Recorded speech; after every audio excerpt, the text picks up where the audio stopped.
여러분 반갑습니다. 횃불 공동체 교회 성경 공부 오늘은 60번째 시간이 되겠고요. 요한복음 6장에 나와 있는 여러분 너무나 잘 아시는 오병이어에 관련해서 같이 공부해 보도록 하겠습니다. 우리가 생각할 때 오병이어가 무엇인지 가장 중요하게 생각할 만한 것들이 여기에 등장하고 있습니다. 여기서 중요한 내용은 뭐냐면요. 오병이어는 요한복음뿐만 아니라 나머지 공관복음, 마테마가, 누가에도 다 등장한다는 사실입니다. 보리빵, 우리가 보리떡이라고 알고 있는데요. 네, 보리떡, 보리빵 뭐 상관없을 것 같습니다. 5개와 물고기 2마리로 5천 명의 장정과 그 다음에 5천 명의 장정과 함께 온 가족들까지 하니까 어떤 사람들은 한 2만 명 정도다. 왜냐하면 아내도 있고 그 다음에 자녀들도 있을 거라 상상하면 적어도 한 15,000명에서 2만 명쯤 되지 않을까라고 생각한다는 거죠. 요한복음은 아시는 대로 앞에 있었던 마태, 마가, 누가보다 나중에 쓰여진 성경 말씀입니다. 그렇다고 한다면 마태, 마가, 누가가 이 부분을 어떻게 기록했는지를 분명히 저자인 요한은 읽어봤을 거고요. 그리고 자기가 쓴 이 복음서에도 이 내용을 넣었다는 것은 그만큼 매우 중요하다는 것을 우리에게 얘기해주고 있습니다. 이것을 읽을 때마다 우리가 항상 먼저 생각할 것은 뭐냐면 과연 우리의 보리떡 5개와 물고기는 어디 있는가라는 거죠. 즉 우리가 하나님께 마땅히 드려야 될 우리가 생각할 때 아무래도 별로 중요하지 않거나 어쩌면 굉장히 작은 것이랄지라도 과연 우리는 그것을 지금 하나님께 드리고 있는지 여러분들이 스스로가 오늘 이 성경 공부를 하시면서 질문하셔야 될 것 같습니다. 배경은 하나님께서 이 땅에 보내신 예수께서 이제 공생애를 시작하시면서 아마 제일 많은 사람들과 만나셨던 것 같습니다. 우리가 보통 이제 산상수훈이라고 하는 그 내용을 우리가 아실 텐데요. 바로 산상수훈이다 하는 것은 이제 산 언덕을 얘기하고요.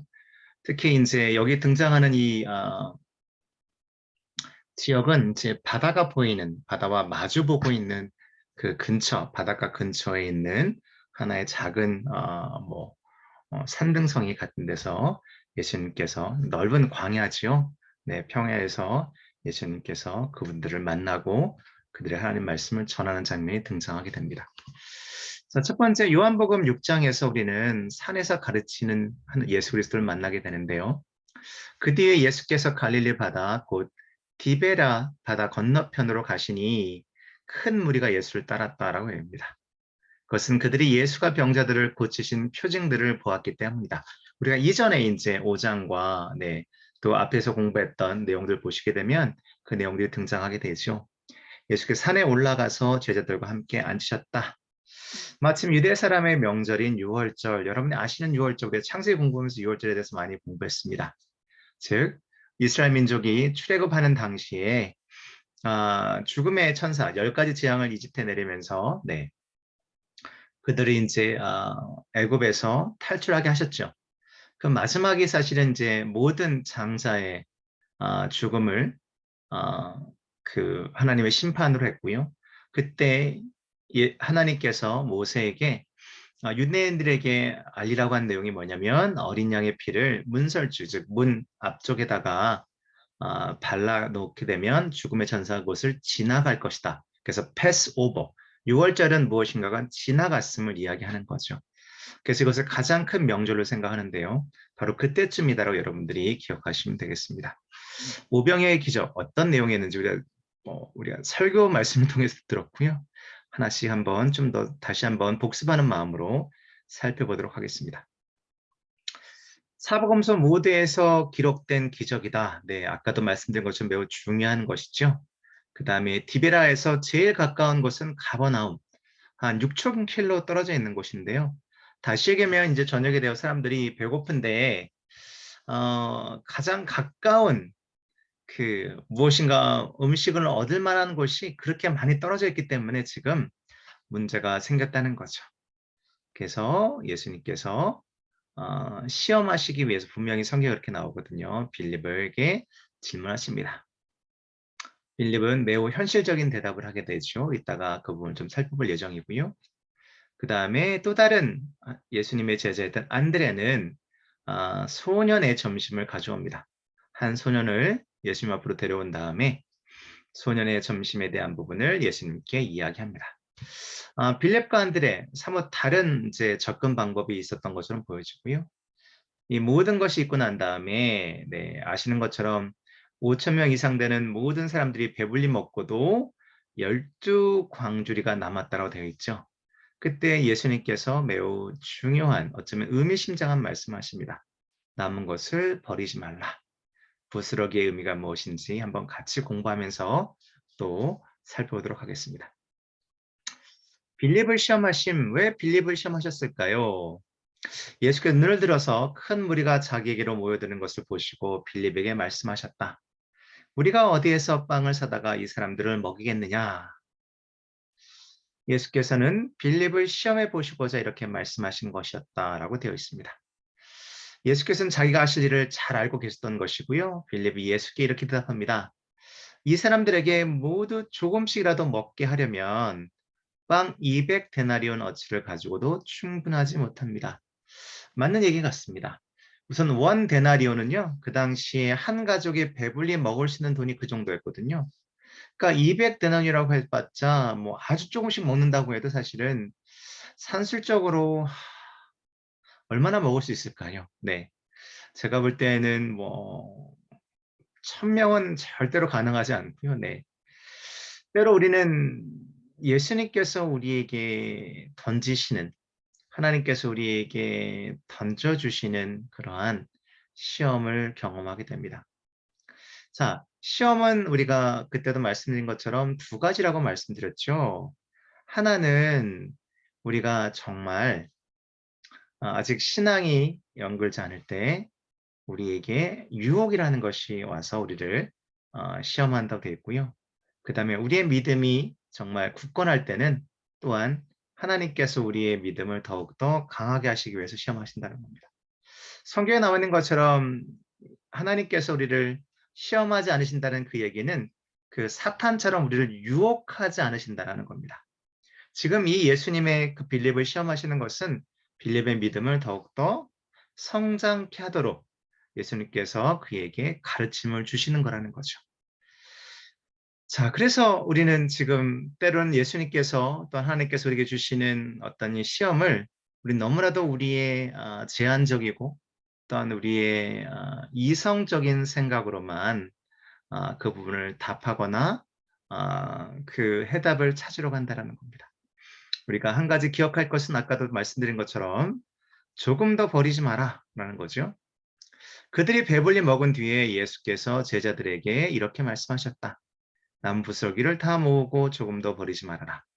그래서 보리빵 5덩이와 해서 먹고 남은 부스러기를 모았으니 12광주리에 가득 찼다고 되어 있습니다.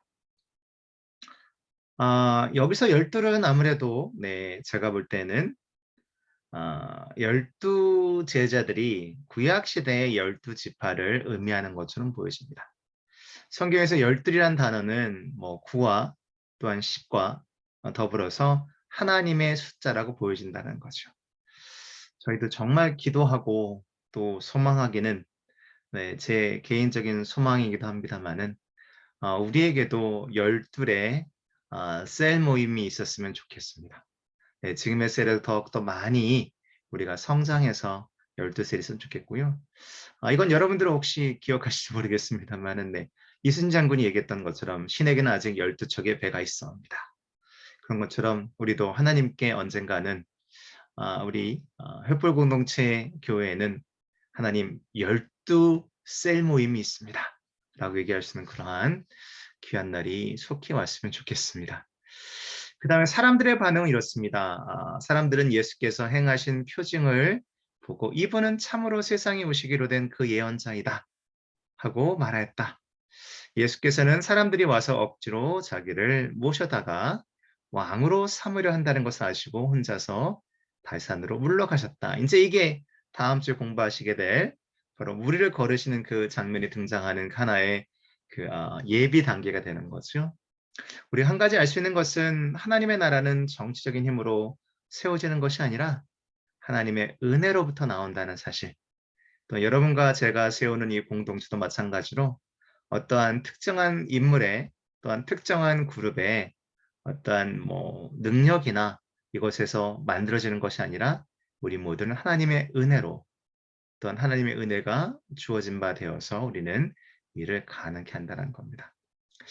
오늘 말씀 가운데 우리가 한 가지 좀 더 주목할 부분은 바로 이 자기의 점심을 아낌없이 주었던 소년이겠죠.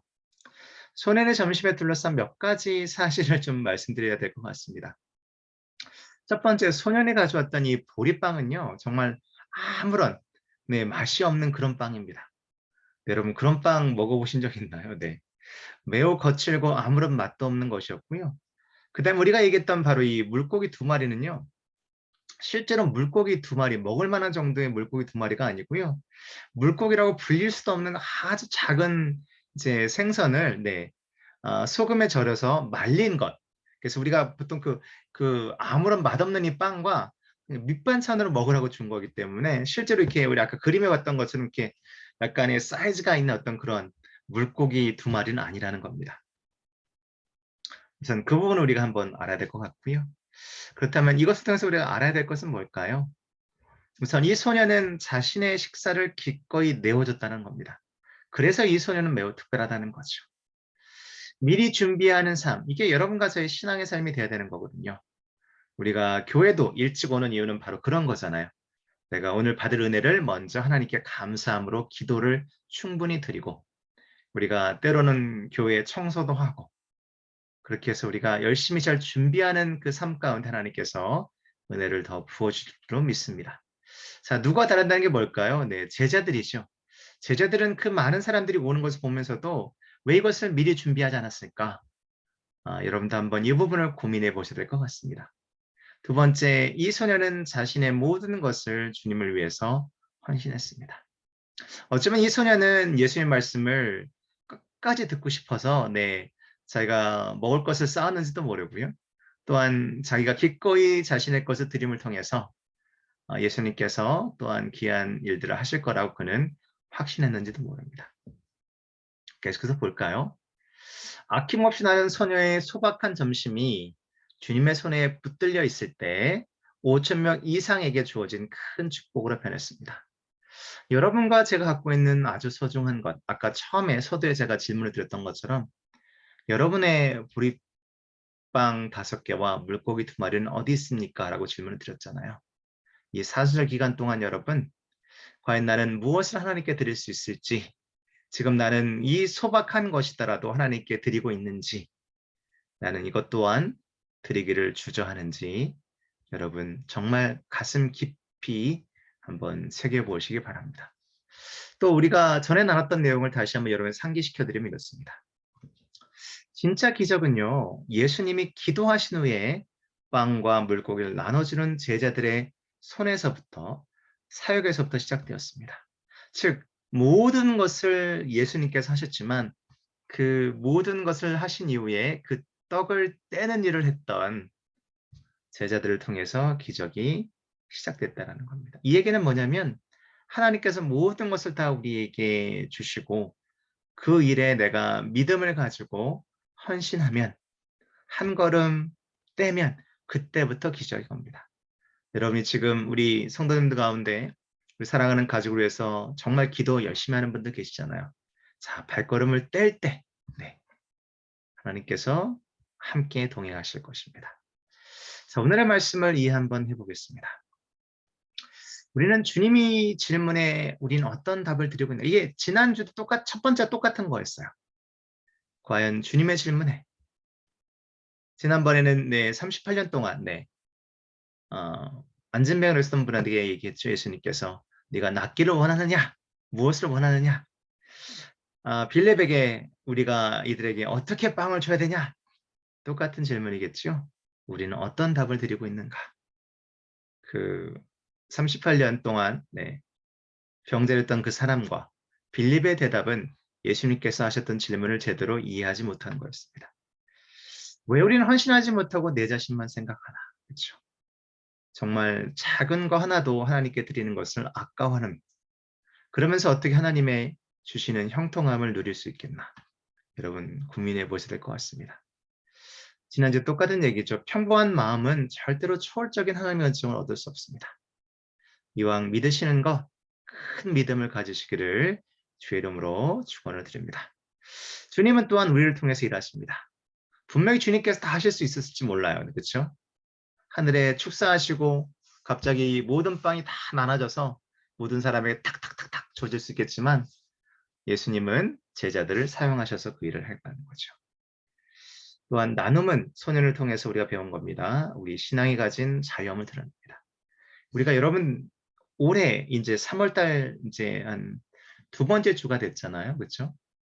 여러분 이 첫 번째, 두 번째 달, 그리고 지금 세 번째 달의 중간쯤 왔는데, 과연 여러분 얼마나 많은 나눔을 하고 계시는지, 나눔은 여러분이 가지고 있는 신앙이 얼마나 자유로운지, 즉 돈에 얽매이지 않고, 또한 걱정에 얽매이지 않고, 또한 물질에 얽매이지 않는, 또한 내가 열심을 다해서 주님을 섬기는 일 참 기쁨인 것을 우리가 보여주는 자유함과 관련되어 있습니다.